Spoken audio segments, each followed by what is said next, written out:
नमस्कार दोस्तों, आपका एक बार फिर स्वागत है आपके अपने यूट्यूब चैनल में। और आज मैं आप लोग को ब्रीथ से जो स्पर्श रेखा वाला चैप्टर था, अध्याय लेसन 10, उसका आगे का मैं कंसेप्ट बताने वाला हूँ। उस दिन जो कंसेप्ट बताया था वो केवल 10.1 जो एक्सरसाइज 10.1 था उसके लिए सीमित था। उसी का यूज करके हम थोड़ा सा आगे जाएंगे और कंसेप्ट में आगे जाएंगे। उसी तरह से प्रश्न वाले आप लोग बनाइएगा। पिछले क्लास में बताए थे ब्रीथ क्या होता है। सबसे पहले ब्रीथ क्या होता है, उसके बाद ब्रीथ की त्रिज्या बताए, ब्रीथ की त्रिज्या क्या होता है, व्यास बताए, परिधि बताए, स्पर्श रेखा, स्पर्श बिंदु और भी बहुत सारे टॉपिक जैसे प्रतिच्छेदी रेखा हो गया, प्रतिच्छेदी रेखा हो गया। और ये सबसे इम्पोर्टेंट है यहाँ पर कि स्पर्श रेखा हम लोग उसको बोलते थे कि मानो कि एक ब्रीथ है, छोटा सा एक ब्रीथ बनाए, स्पर्श रेखा उसको बोलेंगे जो इस ब्रीथ को केवल और केवल एक बिंदु पर प्रतिच्छेद करे। प्रतिच्छेद कहना थोड़ा सा गलत होगा क्योंकि प्रतिच्छेद नहीं कर रहा है, केवल और केवल एक बिंदु पर स्पर्श करे उसको बोलेंगे स्पर्श रेखा। देखो यहाँ पर ब्रीथ है और मानो कि इस AB रेखा इस ब्रीथ को P बिंदु पर स्पर्श करे, केवल और केवल एक बिंदु पर स्पर्श कर रही है, इसीलिए इस AB को क्या बोलेंगे, तो इस AB को हम बोलेंगे स्पर्श रेखा। इस AB को बोलेंगे स्पर्श रेखा। और पिछले क्लास में हम लोग ब्रीथ से संबंधित जो बेसिक कंसेप्ट बताए थे उसमें सबसे लास्ट नोट पॉइंट लिख पाए थे यहाँ पर कि मानो कि एक ब्रीथ है, यहाँ पर AB एक स्पर्श रेखा और OP चाहे यहाँ से ऐसे कर ले, OQ, ये सब क्या है, ब्रीथ की त्रिज्या। तो इसका कंसेप्ट था कि जो स्पर्श रेखा होती है, स्पर्श रेखा जो होती है स्पर्श बिंदु से खींचे जाने त्रिज्या पर लंब होती है। और उसका कंसेप्ट था जैसे मानो कि त्रिज्या यहाँ पर स्पर्श रेखा है तो इस पर लंब होता है, जैसे OP लंब, मतलब इस दोनों के बीच का कोण कितना बनेगा, तो 90 डिग्री बनेगा। आज मैं इसके आगे, आज का जो क्लास होगा, आज का क्लास इसके आगे होगा और ये जो क्लास होगा प्रश्नावली 10.2 के लिए होगा। और इसमें जितना भी पीछे का बताया उसी सब का यूज होगा। चलिए अब मैं बताने वाला हूँ कि 10.2 का बेसिक कंसेप्ट क्या है। तो इसका सबसे पहले स्टार्ट बिंदु में आप लिखिएगा कि एक ब्रीथ पर एक बिंदु से कितनी स्पर्श रेखा खींची जा सकती है। जैसे मानो कि एक ब्रीथ है और कोई बिंदु, मानो कि एक बिंदु यहाँ भी हो सकता है, अंदर भी हो सकता है, इसके परिधि पर भी हो सकता है, इसके इधर वाली परिधि पर भी हो सकता है। तो बोला कि अगर एक ब्रीथ होगा और ब्रीथ के साथ साथ एक बिंदु को भी लेना है, अगर एक ब्रीथ हो एक बिंदु हो तो उस दोनों के सहारे से हम लोग कितनी स्पर्श रेखा खींच सकते हैं उसी के बारे में आप लोग पढ़ेंगे। जैसे मानो कि एक ब्रीथ है, मानो कि यहाँ पर एक ब्रीथ बना दिया ऐसे, ठीक है, इस ब्रीथ का ही मतलब केंद्र होगा, अंदर वाला बताया इसको बोलते हैं फिक्स पॉइंट है, इसका नाम अपने मन से दे दिए O, और इसका रेडियस को मान लिया अपने मन से R, और इस रेडियस जो परिधि पर इसका लास्ट छोर है इसको मान लिया P। तो मेरा रेडियस हो गया OP। अब केस 1 आता है कि मानो कि ब्रीथ है और एक बिंदु को भी लेना है कि मानो कि अगर ब्रीथ का जो बिंदु होगा ब्रीथ के साथ, ब्रीथ के अंदर केस 1 में, और मानो कि कोई ब्रीथ है और उस ब्रीथ के अंदर कोई बिंदु है तो उस अंदर वाले बिंदु से हम लोग कितनी स्पर्श रेखा खींच सकते हैं। स्पर्श रेखा बताए थे, याद कीजिएगा। स्पर्श रेखा उसी को बोलेंगे जो ब्रीथ को केवल और केवल एक बिंदु पर स्पर्श करे। अगर एक से अधिक करता है तो उसको हम लोग छेदक बोल देते थे, छेदक रेखा। चलो ध्यान से देखना, ये ब्रीथ का केंद्र है और यहाँ पर अपने मन से एक बिंदु को कंसीडर किए, तो बोला कि इस बिंदु से कितनी स्पर्श रेखा खींच सकते हैं। तो इसका आंसर होगा कि हम लोग एक भी स्पर्श रेखा नहीं खींच सकते हैं। एक भी भैया क्यों नहीं खींच सकते, मानो कि ऐसा लाइन खींच दे तो ये तो ब्रीथ को दो बिंदु को बांट दिया। और हम थोड़ा पहले बताए थे कि स्पर्श रेखा उसी को बोलते हैं जो केवल और केवल एक बिंदु को स्पर्श करे। और यहाँ पर देखिए दो बिंदु पर स्पर्श किया, इसीलिए इस लाइन को ब्रीथ के स्पर्श रेखा नहीं बोलेंगे। और मानो किसी का नहीं सर ऐसे नहीं, ऐसे खींच दीजिए, इसको भी देखो और इसको किसी भी तरह से अगर लाइन खींचे तो वो वृत्त के लिए प्रतिच्छेदक रेखा ही होगा, वृत्त के लिए प्रतिच्छेदक रेखा ही होगा।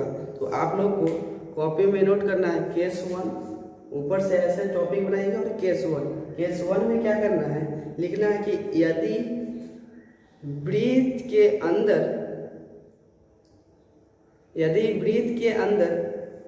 कोई बिंदु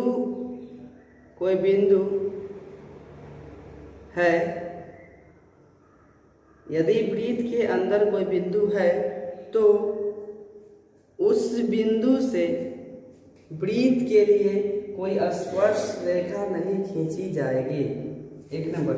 और ऐसे फिगर बना के ऐसे मानो किसी का ऐसे होगा, इससे तो टच करवाना ही है, इससे स्पर्श करवाना ही है कि वृत्त के साथ नहीं करवाना है, लेकिन 2 बिंदु पर हुआ और 2 बिंदु पर जो होता है उसको बोलते हैं हम लोग प्रतिच्छेदक रेखा या छेदक रेखा, उसको स्पर्श रेखा हम लोग नहीं बोलते हैं। केस 1 में था कि अगर वृत्त के अंदर कोई बिंदु हो तो इस पर कितना स्पर्श रेखा, तो इस पर एक भी स्पर्श रेखा नहीं होती है। अब हम लोग बात करेंगे केस 2 की, केस नंबर 2। अब हम लोग बात करेंगे केस नंबर 2। केस नंबर 2 में क्या है, यहाँ पर लिख देते हैं हम, यदि कोई बिंदु वृत्त के बाहर हो तो उससे वृत्त पर कितनी स्पर्श रेखा खींच सकते हैं। इसका हम लोग फिगर बनाते हैं, तो इसका हम लोग फिगर बनाकर देख लेते हैं कितना खींच सकते हैं। मानो कि ऐसे वृत्त है, देखिए हम लोग वृत्त बना लिए, इसका हम लोग माने सेंटर यहाँ पर O है, बोला कि वृत्त के बाहर होना चाहिए, या तो इधर होगा, या तो इधर हो, नहीं तो इधर भी हो सकता है। बोला वृत्त के बाहर अगर कोई बिंदु है तो उस बिंदु से वृत्त पर कितनी स्पर्श रेखा खींची जा सकती है। तो इसका आंसर याद करना है तुम लोग, इस कंसेप्ट का आंसर याद कर लेना तुम लोग, क्योंकि ऑब्जेक्टिव बहुत पूछता है। इसका आंसर 2, और कैसे होता है उसको भी समझना, केवल याद करने से नहीं होगा, कैसे होता है उसको भी। मानो कि वृत्त के बाहर कोई बिंदु, तो इसका जो स्पर्श रेखा होगा या तो ऐसे होगा, यहाँ टच नहीं करा है, थोड़ा सा ऐसे कर लीजिएगा आप लोग टच करवा कर, एक स्पर्श रेखा ऐसे हो गया, और दूसरा हम लोग ऐसे भी खींच सकते हैं, दूसरा स्पर्श रेखा हम लोग ऐसे भी खींच सकते हैं। अगर मानो कि इस बिंदु की बात की जाए हम लोग ऐसे भी खींच सकते हैं, इस बिंदु की बात की जाए तो ऐसे भी, और एक ऐसे भी हम लोग खींच सकते हैं।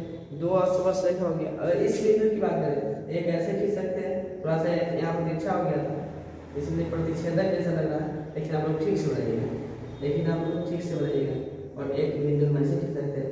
देखिए प्रत्येक स्थिति में 2-2 स्पर्श रेखा, प्रत्येक स्थिति में 2-2। अगर ऐसे की बात करें तो कैसे होगा, कैसे होगा, समझ में आया।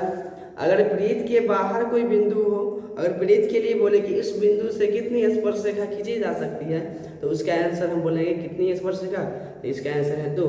अगर अंदर हुआ तो कोई नहीं, अगर अंदर हुआ तो कोई नहीं, अगर बाहर हुआ तो 2, अगर बाहर हुआ तो 2। और एक लास्ट कंडीशन और है, और वो लास्ट कंडीशन आप लोग लिखिए कॉपी में, केस नंबर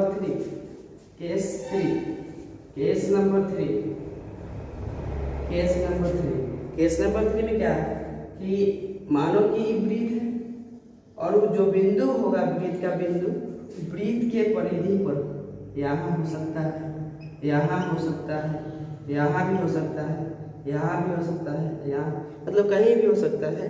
तो अगर वृत्त का जो वृत्त के परिधि पर अगर कोई बिंदु हो तो उस परिधि पर उस बिंदु से वृत्त के लिए केवल और केवल एक स्पर्श रेखा खींची जा सकती है, केवल और केवल एक स्पर्श रेखा खींची जा सकती है, केवल और केवल एक स्पर्श रेखा खींची जा सकती है। समझ में आ गया होगा, समझ में आया होगा। अगर वृत्त और जो बिंदु होगा वृत्त के अंदर हो, अगर कोई बिंदु वृत्त के अंदर हो तो उससे एक भी स्पर्श रेखा नहीं खींच सकती है। केस नंबर 2 है कि यदि कोई बिंदु वृत्त के बाहर हो तो उससे 2 स्पर्श रेखा खींच सकते हैं।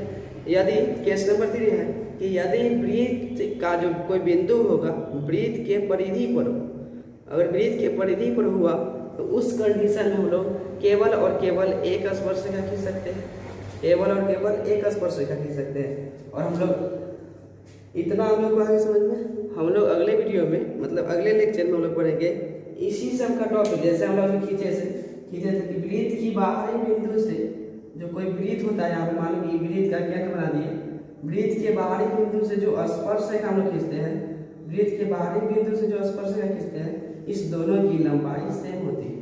मतलब जितना लंबाई ई होता है उतना ही लंबाई यहाँ होता है। इसको हम लोग अगले वीडियो में प्रूव करना है, अगले वीडियो में। तब तक के लिए धन्यवाद, तब तक के लिए धन्यवाद। आप लोग पढ़ते रहिए, मस्त रहिए, स्वस्थ रहिए।